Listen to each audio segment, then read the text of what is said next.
Morning.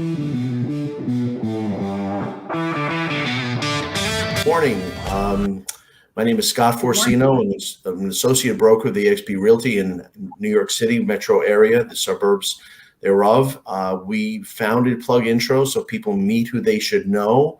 It solves the problem of not having enough people to speak to and not having enough value. The value we offer is to include our context in our help them gain more business exposure. And today we have Aleta Reynolds, who is a really capable real estate broker. She's going to give us her background and really quality information. This is just the beginning video in her interview series. There's a lot to cover. Aleta is going to really impress a lot of us with her background and what she offers her community and the real estate industry itself. Aleta, good morning. Good morning. Thank you for having me on. This is so exciting. This is great. I love it. Yes. Where are you? Absolutely. Where are you now? I'm in Jackson City, physically located at the ranch right now in Tennessee. Okay, that's great to hear. So tell me, how long are you in real estate? What's your background? Yeah, so I've been in real estate for 17 years. I actually got my real estate license. I graduated high school too early and I couldn't take advantage of my scholarship. So I ended up, my journey led me to buying my first house when I was 18. And I thought, wow, that was an easy commission. You know, you can see the commission that they're going to get on the disclosures and whatnot. And I thought, I'll become a real estate agent. So I got my real estate license shortly after buying my first house. I think I was licensed by the time I was 19. And I always thought that I would go back to school and do something else, have a real job. And this, of course, get a real job. That's what, when I got my real estate license, she said, oh, honey, please go be a teacher, get your bachelor's degree, be a teacher. And actually in, really just memory of her, I did shortly after she passed away. I went to school online and got my bachelor's degree for teaching, became a teacher, realized I was making $12 an hour, paying $6 an hour for childcare. So I stopped teaching and went back to being a real estate agent. I see. All right. Well, I mean, you fulfill that dream and learn that profession, but I'm happy the industry got you back. So tell us about, what companies have you been with? Who are you with now? Yeah. So my first year in real estate, I was with Windermere. I was an executive assistant for a luxury buyer's agent, and she showed me the ropes. I'm still very good friends with her. That wasn't the right fit for me, so I ended up being inactive, and I met my really the broker with Keller Williams that set the stage for who I am now. He prospected me as a for sale by owner. I was selling my first house that I had purchased, right before I got my real estate license. And he cold called me and I knew what he was doing, but I thought, I got to meet this guy. And so he came over to my house. I invited him over and I said, if you show me what you did on the phone, I'll reactivate my license and join your team. Because he had said, hey, why don't you join my team? We need buyer's agents. And I ended up cold calling for him in the morning and being a buyer's agent in the afternoon for the next 7 years. And really that set the stage for, I love being on the phone. And that set the stage for starting my ISA call centers. And at the time that I started them 10 years ago, people didn't really know the value of an ISA. And I really don't know if the industry is really important. Would you let me know what is an ISA and what's the value? Yeah, so an ISA is an inside sales associate. Essentially what they do is they respond to your leads or they generate real leads, qualify them, and give you the appointments, you, the real estate agent, the appointment, and then puts the people that aren't ready on a nurture pipeline and nurtures them until they're ready for an appointment. That way the real estate agent can focus on their one thing, which is going on appointments, writing contracts, getting more closings. And the ISA's sole purpose is to be the foundation of the lead flow for the team or for the agent. So it's their job to make calls and generate buyers and sellers. I see. That's impressive. I mean, do you have clients from different companies, I guess? Absolutely. Yep. Nationally, I accept anybody from all different brokerages. Being with Keller Williams for so many years, I did stay with Keller Williams. In fact, they embraced the ISA model. I, went to family reunion. I was embraced by MAPS coaching. I worked with Rich Rector on the recruiting systems and whatnot and trained ISAs for recruiting. That kind of put us on the map nationally. But anybody from any brokerage that needs appointments set that has a data source, we work with them. And I have about 60 ISAs right now that are trained to work for the agent depending on their data source and depending on their time zone. Interesting. How do the agents react? I mean, they must be happy getting these warm contacts, right? Yeah. Yeah. I think the same rule still applies. 20% of the agents do 80% of the work. If an agent isn't skilled to close their leads, they're not going to have better luck with our leads. And really referral agents have the toughest time because a referral is the easiest lead to close. I mean, you can even forget to call them back and you can still get them, closed, right? They'll still let you list their house. They'll still let you represent them as a buyer. Mm-hmm. But when Sure. you have a lead that's out as cold or online as an opt-in lead, if you forget to call them or you drop the ball, they're back to being online or they're back to searching for someone else. You have very little wiggle room with dropping the ball. So, you really have to sell yourself. And if an agent isn't used to having to sell themselves or they don't know how, they're going to have the same problems with us. But the agents that are used to it and the agents that are used to building their database and they're good with earning people's business and they're prepared with a listing presentation. They know how to talk to people. They know how to overcome objections. They have the easiest time working with an ISA. Yeah, that's something that I know the companies don't provide, so agents have to look elsewhere as a real additional tool. That's powerful. And it's a huge problem, especially with after the pandemic, because there's companies like EXP, right? We specialize in our education. Even Keller Williams, it used to be an educational-based real estate company, right? They pride themselves on providing education, and EXP really embraces that as well. But if you're not with a big brokerage that understands the value of education, you didn't have a chance leading up to the pandemic. And now with the pandemic, we really haven't gotten back into that back to basics training, which I'm trying to recreate with ISA University Online. Starting April 1st, we do have some back to basics training that I'm just going to go for it. Whatever we feel like the agents need in this industry, we're going to start offering it. And then hopefully the agents will voice up and say, well, what about this? Can you teach me this? And then I can find the right coach for that and have a platform for them. It's fantastic. That's really impressive. And you're still active yourself, representing buyers and sellers, listing and selling property, right? Yeah, I like to refer out as much as I can, but when I get a bond with them or I know their real estate like the back of my hand and it's an easy layup for me, I do like to just make sure they're taken care of. But for the most part, anybody that joins my national network under EXP, if I have them in that state, I give them that business. Like right now, I don't have a national partner in Colorado, but I have a $1.2 million listing that they want to sell off market. So I'm just, I'm going for it with representing the seller until I get an agreement together. And I just work with the local broker there. The local EXP broker helps me what I need to co-list it if we do need to go live. And until I get a national network partner there, I'll do it that way. But once I get that agent that wants to join me, it just goes to them. I see. Well, I'm glad you gave us that information about your background in ISAs, which are really still traditional, the approach to representing people in transactions. But I really want to hit on something you and I have had a lot of fun talking about, and that we may laugh at this conversation later, but there's so much talk about cryptocurrency and now how it could be utilized to purchase real estate, commercial and residential. And I know there's even another aspect of this where there's a securitization of this crypto that really might be a safer play for those involved in crypto. So I really want to, ask you a few things. Tell me about tokenization in the blockchain. What does that mean, and what should realtors know? Yeah, absolutely. So really the tokenization process is using a real asset to back a coin. What a lot of even crypto enthusiasts don't realize is that the cryptocurrencies out there right now that we love, Bitcoin, Ethereum, Doge, Shibu, they're not backed by anything. They're not backed by a physical asset. They're not even backed by somebody having gold bars, right? It's an electronic currency, and the value is what we give it. So that's why we see so much fluctuation. That's why the market's so volatile. I see. And then even And what is what when people say blockchain, what is that? How can someone access the blockchain? What does that mean to investors? the blockchain whole is where you buy, sell, and trade cryptocurrencies. So it's akin to an exchange.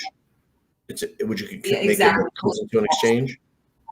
Yeah, the blockchain is what Wall Street is to what we know for normal corporations or corporations that are, you buy, sell, and trade stocks. So the blockchain is where you go to buy, sell, and trade cryptocurrencies. And that's where the tokens, which anybody that knows crypto will understand, the ERC20 token is one of the most stable tokens you can invest in general. But when you put it to a physical asset, it's concrete. It's defined. So how does that work? How would someone be more secure buying the ERC20 in the blockchain connected to commercial space? The way that we do it at TerraMint.com, the company's TerraMint, the website's TerraMint.com, for anybody that wants to know more or do some self-study. The way that we do it is we take an individual property and we tokenize it, which means that we take and verify ownership information. We verify the value and everything. And through the electronic process, right, tokens are formed. So one commercial property gets 100,000 tokens. And then from there, we securitize them. So there's no regulation right now on the blockchain. The FCC doesn't have any regulation on what you can or can't do. But in order to make things more acceptable and give the buyer security and the seller security, we're combining traditional ways of doing things with the future. So that way, anybody that purchases a token by TerraMint, let's say we take this hotel, we tokenize it, and you buy 10,000 tokens. In the event that the blockchain is hacked into or something happens, you still have securitized real estate. You still have normal paperwork that you can take to a broker dealer and say, hey, my platform's down. Can you sell these for me? So there's still securities. It's still it's a security. And okay, but that's we in the normal real estate world, we have a county clerk's office where the documents and the liens and mortgages and judgments that affect or run with the land are recorded. That's public knowledge. How would someone access the information on the blockchain? Do they have access to that information? Yeah, it's all in the smart contract. What is a smart contract? And they contract? can still find it too. So that's the beauty of how TerraMint decided to go, is that you can still go to the county and pull the records, or you can go online and look at your token. It's all in there. It's in there on both places, because you can't just cut off the old without bridging it into the new. You can't just say, okay, everything's on the blockchain, and we're just going to ignore the fact that for the last 100 plus years, we've been doing it this way. You can't. No, I understand that. So would you say there's somewhat parallel train tracks where what's happening in recorded documents that as part of the public records runs on one track, and the Ethereum, there are other blockchains, but the main one is the Ethereum blockchain? That's the one that we like. It's backed by the oil and gas industry. And I believe that it's going to sustain future growth. Not that Bitcoin won't, not that, other ones won't, but Ethereum, their potential, their slower fluctuations. And I think that the oil and gas industry is something I bet money on with being around. Okay. So, and the ERC token is the one that specifically corresponds to the Ethereum blockchain? Yes. Yep.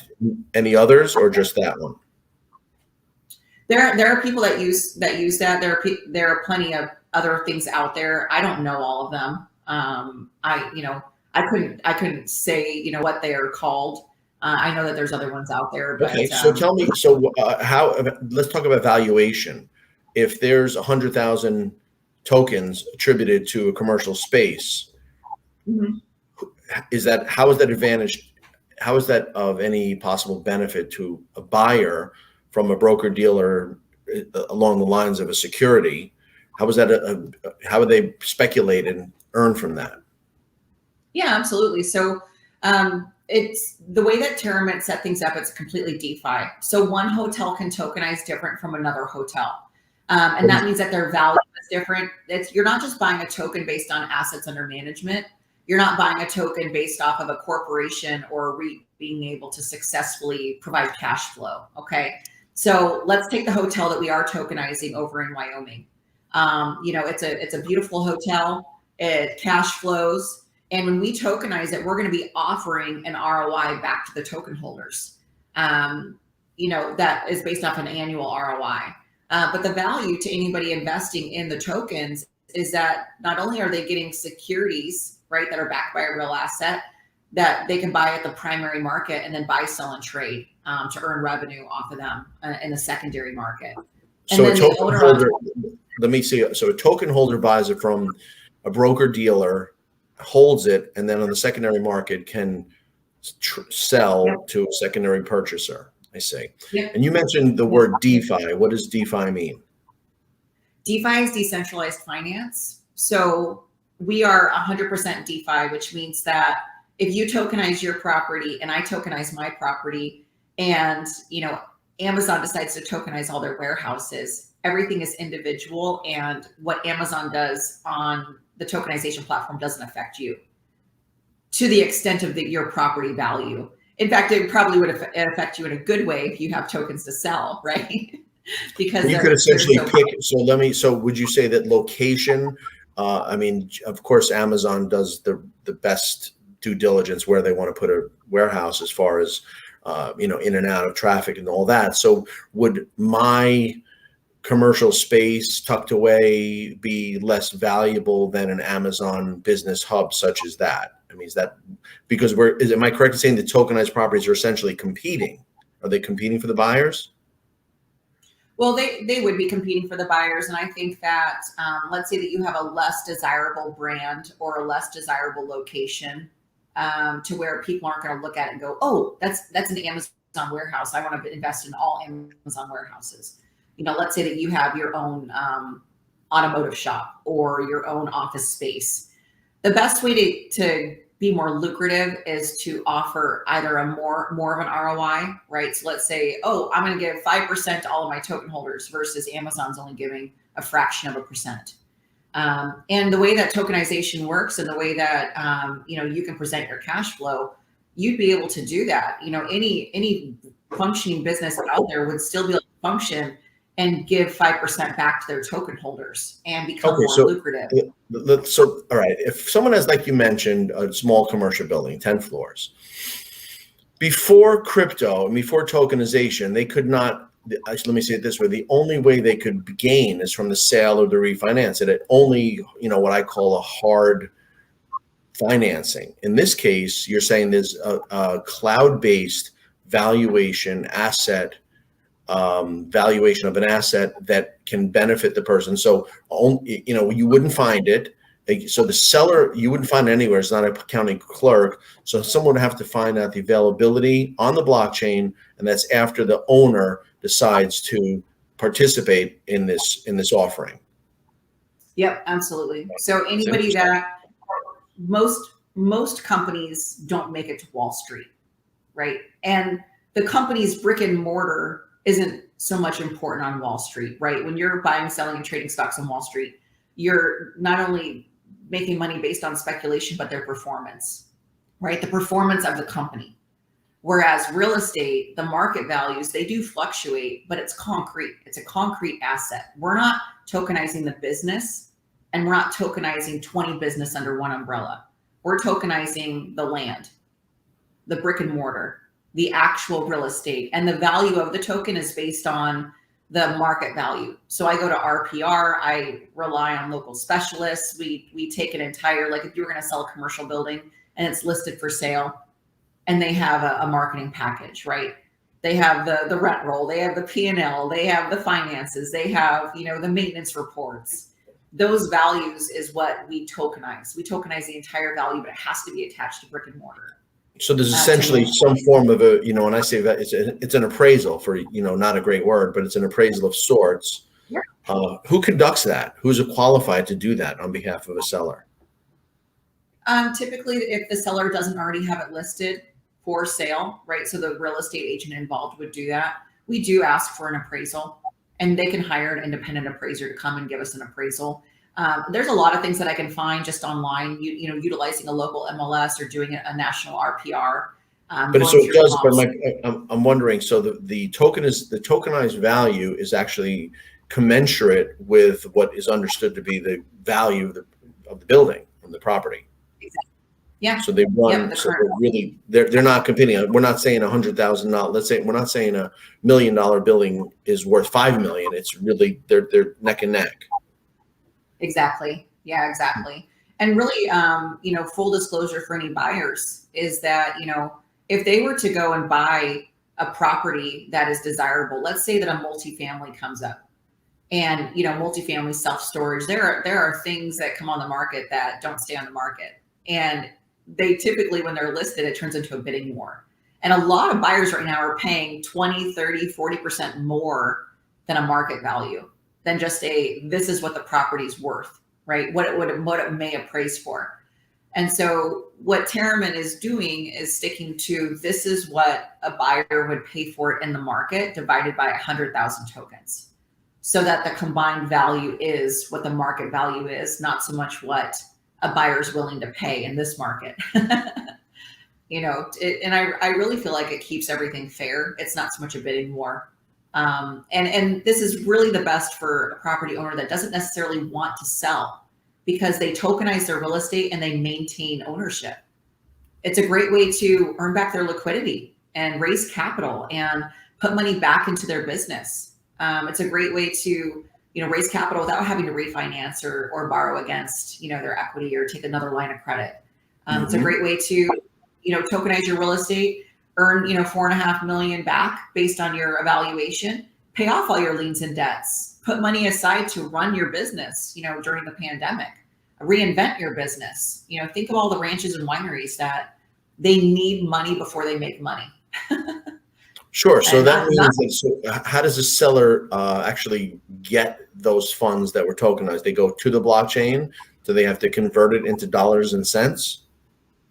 Yeah. So what happens is that anybody that creates a TerraMint account as a buyer or a seller, they connect their crypto wallets and they also connect their bank accounts. So let's say that somebody has Bitcoin and they want to buy tokens in, let's say that you own a winery that you tokenize. They want to buy tokens in your winery. Okay. They can convert their cryptocurrency to DAI, which anybody that owns any type of crypto account or a wallet, they understand what that means. That DAI goes transferred into USD. So you get paid in US dollars, but they take their cryptocurrency, transfer it into the amount of US dollars into DAI, and then that DAI goes to your USD account. DAI essentially is a cryptocurrency that's equivalent to the US dollar. Okay. And so everything is transferred. Or they can just connect their Wells Fargo account and pay $20,000, $50,000, buy tokens. You get it into your TerraMint account. And it's a TerraMint trust account, right? That stays there until the tokens are minted. And once you raise your minimum amount, let's say that you want to raise 4 million.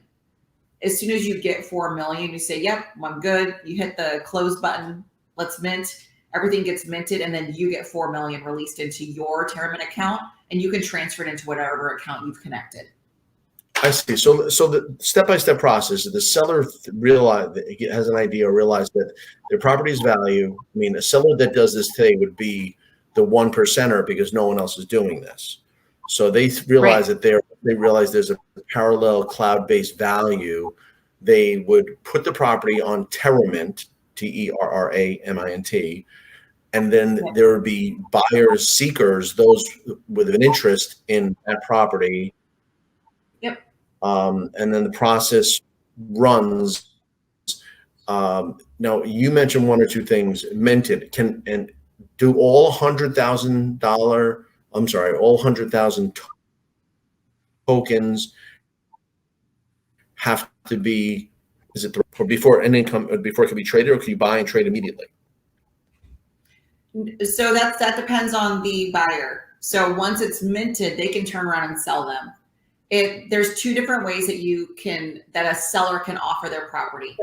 They can just tokenize their real estate, and it can just be sold as an ERC20 token, or it can be sold through a broker dealer as a Reg D security. So typically, I mean, I'm not a financial expert, or you shouldn't take trading advice from me, right? I don't have a Series 7 license or a broker dealer license, right? But if you were to purchase these as Reg D securities, they're suggesting that you hold them for a year to defer your capital gains tax. There's like a capital gains tax if you sell your securities within a year. So if you buy them as a Reg D securities, you probably want to hold on to them for a year if that's what you want to do. But if you buy them just as an ERC20 token, like we have properties on there that aren't backed by a Reg D security, they can sell them immediately if they want to. They can just buy them and sell them if they want to. I see. So a few questions. So how does the word get out? Right now, sellers, landlords don't know about this. Would the word be spread just via people's awareness, or commercial real estate brokers or lenders could make them aware of this opportunity? Yeah, I would say the best is, the more commercial real estate brokerages that, we can get their minds wrapped around this.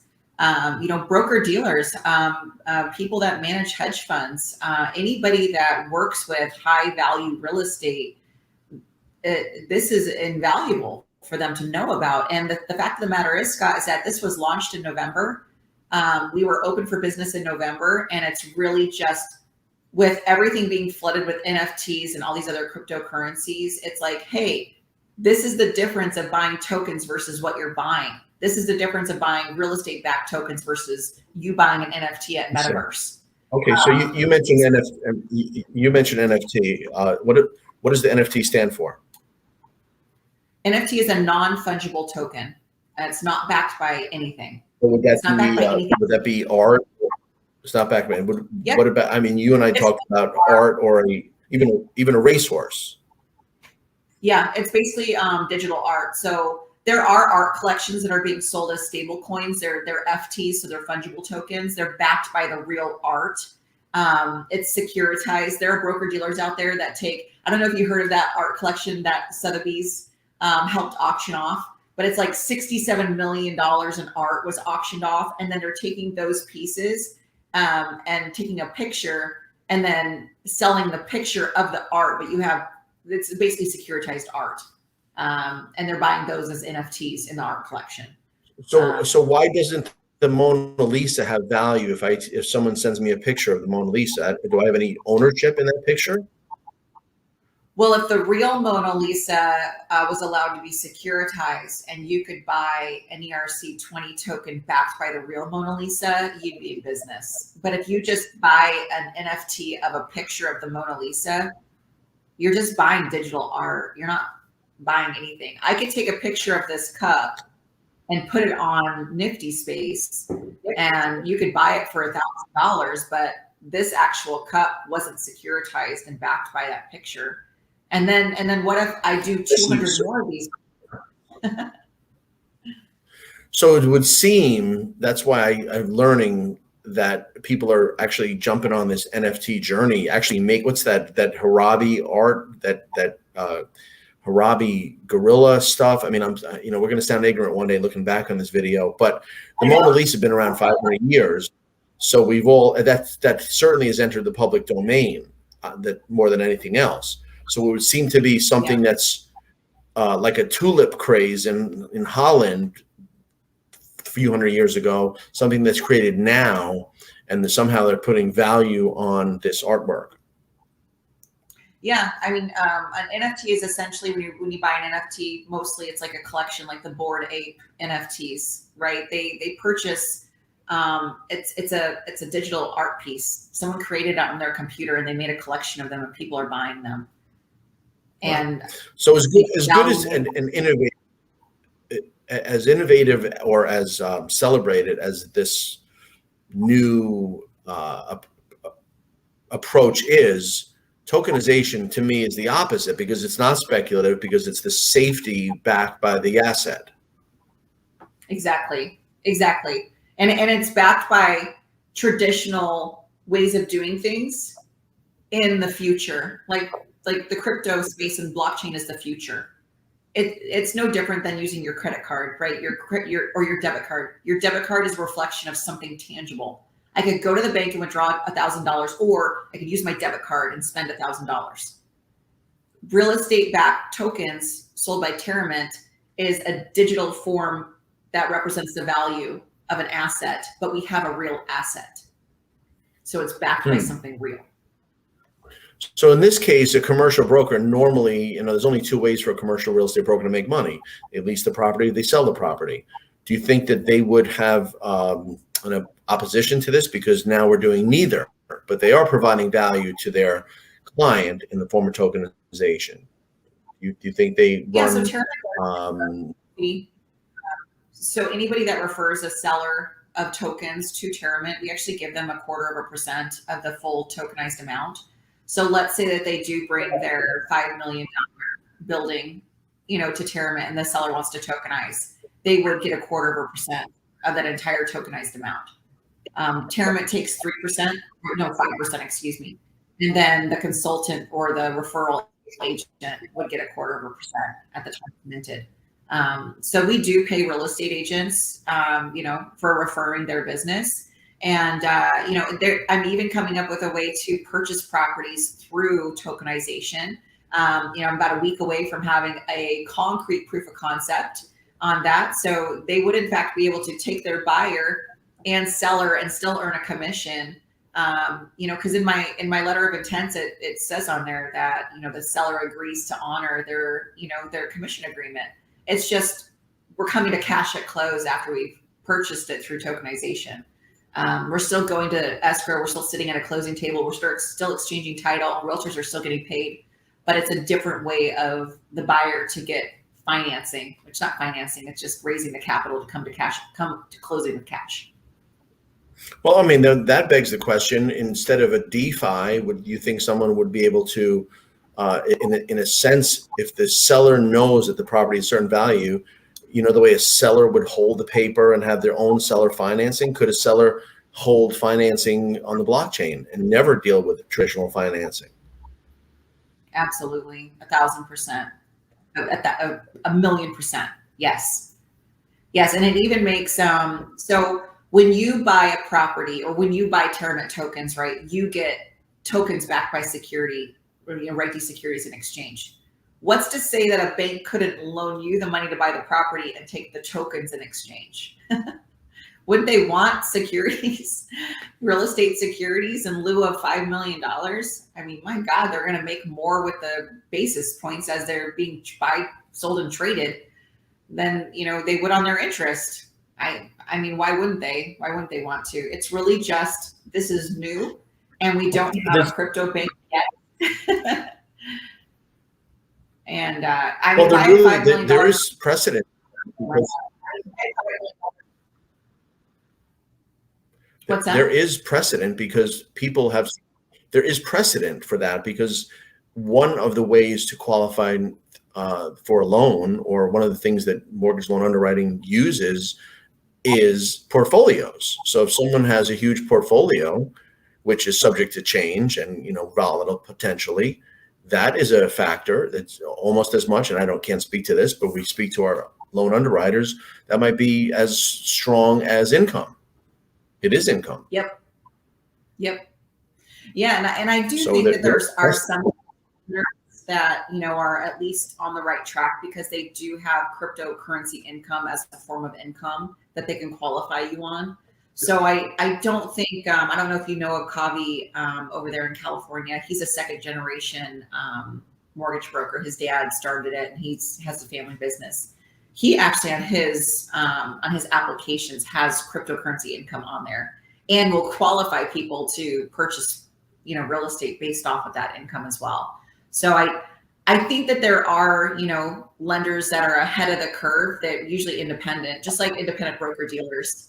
If there was a broker dealer out there that could package this in a way to sell it to their buyers, because right now I was laughing with my husband, because I was like, well, right now it's like he has a supplement company. So I was like, it's like you take a Ziploc baggie of your fat burners and your pre-workout and you give it to Walmart and you say, hey, sell this for me. And they're like, hey, can you put it in a bottle? Can you put some packaging to it? That's what we're doing right now to broker dealers. We're saying, hey, we have these tokens, but we haven't packaged it. And we haven't put a bow on it and put a code on it and made it easy for them. And honestly, the only reason is because I've never been a broker dealer. I don't know how to package it. And if they would tell me how, I would do it for them. But that's the missing link, is distribution, is how do we get this out there for them? So anybody coming to TerraMint and buying tokenized real estate, or broker dealers selling tokenized real estate, it's brand new. It's never been done. Wow. And we just launched in November. It's exciting. So, I mean, sounds like you are the real. I mean, you're through our conversations and through this interview, we have a whole video series. Your enthusiasm entirely shows through. You are, I guess, the pioneer, the Lewis and Clark of this movement, and I just think we're really ready for a marriage of the crypto and the tokenization. I think people got burned with crypto. I mean, if you watch the Super Bowl, salary to crypto, and he made less than half of what he would have made in dollars. He's someone who speculated and lost. Yes, he won the Super Bowl, but I bet you his next contract won't be in crypto. He's got to make up some of that money.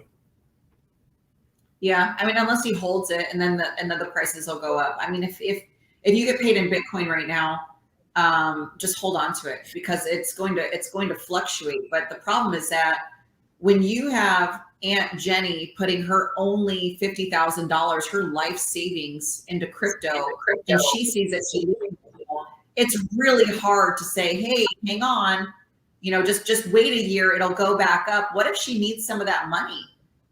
What if she's like, oh yeah, but I need to pull out money now to live. What if something came up? What if her roof needs to be replaced and she's got a, deductible on insurance that she can't cover? That's the problem in the crypto space. That's a problem with anybody, betting and gambling, so to speak, with their money, is that if you don't have excess of liquidity, if you don't just have piles of money laying around and you're set up, you really shouldn't be in that space. But the opposite is that if Aunt Jenny tokenized her house, let's say that she took 20,000 of her 50,000 in savings to pay TerraMint to tokenize her real estate, and we put it out there for anybody around the world to buy tokenized assets, she'd be able to pay off her mortgage, pay off any liens, pay off any debts. What if she has back taxes? She'd be able to take that money and get her life set up. And then as any of the buyers around the world decided to buy, sell, and trade tokens in Aunt Jenny's house, she's going to make a residual income of 50 basis points every time it transacts. Right. So now it's not just, and not only that, she stays in the house. Exactly. And she stays in the house. She's the owner of the house. And now she's able to make money off of her house. And now she doesn't have to go and get another line of credit, borrow money again. She can get caught up and actually live and make an income off of her home while living in her home. So I think that this is going to change people's lives. It's going to finally be an answer that not just the rich are getting richer, but an answer for everybody. The problem is that most of us that were raised in lower to middle class, right? The masses, I was raised in complete poverty. Like, I understand how you just get worse off. I understand how the system can work to bury us in debt.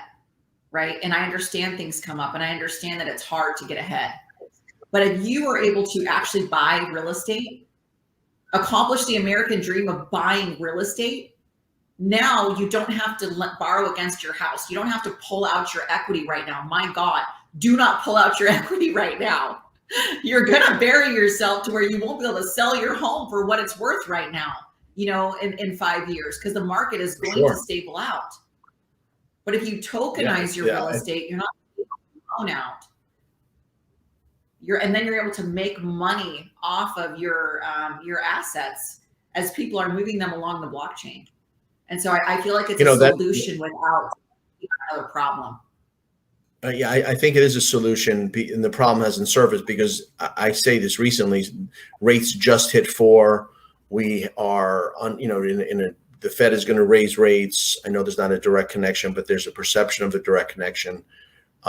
This market almost everywhere has to have been almost topped out. When do people buying today think they're going to get 5 and 10% equity? So really, people are going to be forced to stay. And if only there was a way to raise capital and improve your property or your lifestyle, or even clean up your credit. or pay down that loan. Yep. That's a real value. But okay, so I think the next real phase. Okay. I think that, as we all went through the pandemic, even buying a vehicle right now is hard for people that have really good credit. The lending institutions have to start calling in their notes. They have to, with the court systems opening up and then finally be able to force pre-closures or renters being able to either force eviction or force payment. People have to get settled up. And the problem is that the ones that couldn't make their payment aren't caught up yet. So, financing institutions have to call in their notes. They have to charge more interest. They have to make their money somewhere to make up for, the lack of payments and the lack of money, that they didn't have. And even when they repo vehicles, they have to sell them at a top dollar because they have to get current on their bills. They have to make money somewhere to lend money to stay open for business. So of course, borrowing money right now is going to cost more, and it's a compound effect. Everything is going to affect something else. So if we defer our car payments for 6 months, and then we turn around and not settle up and they repo our car, the bank has to settle up somewhere. They have to make that money somewhere. But that doesn't help us. That doesn't help us as Americans that lost our jobs or, couldn't work because our kids are at home or we're sick. I mean, there was so much that happened the last 2 years that we are just now having to face the fact that we're buried. Like, how are we supposed to get out of this mess? It's an incredible societal situation where between COVID and then the different responses that each state took, the loss of life, the loss of comfort and security, and now we're in a situation where it's no one is really sure where we're going with regard to prices of everything. So, I mean, I think there are solutions, and I think tokenization is one of them. I mean, I'm really happy that I had the chance to learn about this new phenomenon, and realtors should really be reaching us to see how they can participate, how they could benefit clients. The people that you invited to we're going to have a symposium on that and some questions and answers. We're meeting for this year. I want to just, re-mention to whoever's listening that Aleta was happy enough to perform this video, and this is an interview series where she and other realtors have the right to create and host their own groups. So this video is going to be able to be shared anywhere on social media or websites. However, Aleta's picked kind of a private elite group of people that she wants, number one, to hear her message, and number two, that she will compliment them by inviting them to promote their business. PlugIntro is a place where people benefit and by introducing others. And right now, Aleta's shown that great leadership and insight, and she's invited a bunch. Those people are going to be able to do their own videos. Those people are going to be able to support Aleta and lock out their competition, whether they're blue collar or white collar.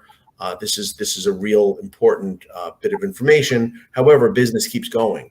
DJs and limos and caterers and florists and dentists and accountants and chiropractors still need work, and it's Aleta is kind enough to give them their own resource to be the go-to provider of their services in their community.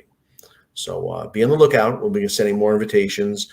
Aleta, anything else you want to say? I'm pleased that you came.